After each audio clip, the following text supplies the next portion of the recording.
কয়েকদিন থেকে সৃজন তার বাবাকে বলতেছিল পাঙ্গাস মাছ খাবে। তার বাবা নদীর পাঙ্গাস না পাওয়াতে আনতে পারে নাই। আজকে বাজারে গিয়ে নদীর পাঙ্গাস পেয়ে 1 কেজি ওজনের বড় এক পিস মাছ নিয়ে আসলো। মাছগুলোকে পিস করে কেটে নিয়ে এখন রান্না করব। মাছের লবণ, হলুদ, মরিচ আর একটু সরিষার তেল মেখে রেখে দিয়ে এখন একটা মশলা তৈরি করে নিব। ব্লেন্ডারে একটা টমেটো কুচি দিয়ে তারপর কয়েকটা কাঁচা মরিচ আর একটুখানি জিরা দিয়ে একটু পেস্ট করে নিব।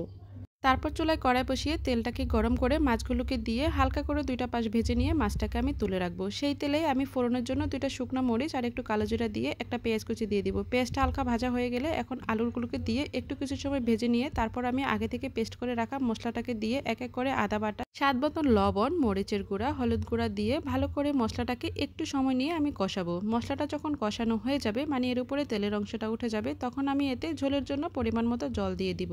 জলটাকে দিয়ে আগে থেকে ভেজে রাখা মাছের পিসগুলোকে দিয়ে ঝোলটা যতক্ষণ না ফুটে উঠতেছে ততক্ষণ আমি অপেক্ষা করব। ঝোলটা যখন ফুটে যাবে তখন আমি এটাকে নামিয়ে নিব। নামানোর আগে এখানে একটুখানি ধনিয়া পাতা কুচি দিয়ে তারপরে গরম ভাতের সাথে আমি পাঙ্গাস মাছের ঝোলটাকে পরিবেশন করব।